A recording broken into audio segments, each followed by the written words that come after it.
ذرا سوچیں کہ معاذ بن جبل کو کیسا لگا ہوگا جب انہوں نے رسول اللہ صلی اللہ علیہ وسلم کو یہ فرماتے سنا، معاذ اللہ کی قسم میں تم سے محبت کرتا ہوں۔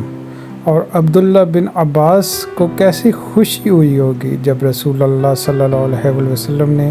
انہیں گلے لگایا اور فرمایا اے اللہ اسے قرآن سکھا دیجئے۔ علی ابن ابی طالب کیا سوچتے ہوں گے جب انہوں نے رسول اللہ صلی اللہ علیہ وسلم کو یہ فرماتے ہوئے سنا کہ میں کل ضرور جھنڈا ایک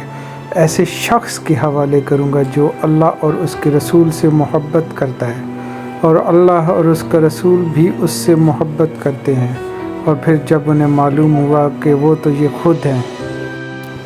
سعد بن ابی وقاص کے شل ہاتھوں میں تو بجلی دوڑ گئی ہوگی جب رسول اللہ صلی اللہ علیہ وسلم نے ان سے فرمایا ہوگا کہ اے سعد تیر چلا، میرے ماں باپ تجھ پہ قربان۔ اور عثمان بن عفان کے کیا جذبات ہوں گے جب انہوں نے تبوک کی جنگ کے لیے جانے والی فوج کو مکمل سامان فراہم کیا۔ رسول اللہ صلی اللہ علیہ وسلم نے فرمایا عثمان نے آج جو کچھ کیا اس کے بعد کچھ بھی اسے نقصان نہ پہنچائے گا۔ ابو موسیٰ اشعری نے پھر قرآن کی تلاوت کیسے کی جب رسول اللہ صلی اللہ علیہ وسلم نے فرمایا کاش تم مجھے اس وقت دیکھ لیتے جب میں کل تمہاری تلاوت سن رہا تھا۔ اور سائب بن یزید کیا سوچتے ہوں گے کہ جن کے سر کے بالوں کو رسول اللہ صلی اللہ علیہ وسلم نے چھوا تو صرف وہی سیاہ رہ گئے جب ان کے باقی بال بڑھاپے میں سفید ہو گئے۔ اور انصار کی خوشی کا کیا عالم ہوا ہوگا جب رسول اللہ صلی اللہ علیہ وسلم نے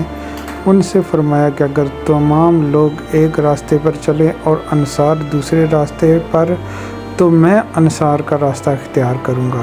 اور انصار کیسا فخر کرتے ہوں گے جب اللہ کے رسول صلی اللہ علیہ وسلم نے ان کے بارے میں فرمایا کہ ایمان کی علامت انصار سے محبت ہے اور نفاق کی علامت ان سے دشمنی ہے۔ اور صدیق کے جذبات کیا تھے جب رسول اللہ صلی اللہ علیہ وسلم نے فرمایا کہ اگر میں کسی کو اپنا دوست بناتا تو ابو بکر کو بنا لیتا۔ اما عائشہ کا دل تو دھڑکنا بھول ہی گیا ہوگا جب رسول اللہ صلی اللہ علیہ وسلم نے ان کے نام کے ساتھ جواب دیا جب ان سے پوچھا گیا کہ آپ صلی اللہ علیہ وسلم کو سب سے زیادہ محبوب کون ہے۔ اور بلال بن رباح کے آنسو کیا تھم گئے ہوں گے جب رسول اللہ صلی اللہ علیہ وسلم نے ان سے فرمایا کہ اے بلال مجھے وہ عمل تو بتاؤ جس سے تم میں سب سے زیادہ امید رکھتے ہو، کیونکہ میں نے جنت میں اپنے سامنے تمہارے جوتوں کی آواز سنی ہے۔ اور عمر بن خطاب کو کیسا محسوس ہوا جب انہوں نے رسول اللہ صلی اللہ علیہ وسلم کے پاس داخل ہونے کی اجازت چاہی اور آپ صلی اللہ علیہ وسلم نے دربان سے فرمایا کہ اسے داخل ہونے دو اور جنت کی بشارت دو۔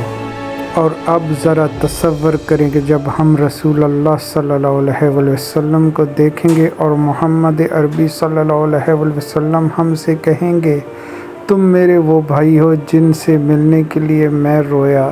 اور تم میرے وہ بھائی ہو جو مجھے دیکھے بغیر مجھ پر ایمان لائے، اس وقت ہم کیا محسوس کریں گے؟ یا اللہ ہمیں بھی ان میں شامل فرما، آمین ثم آمین۔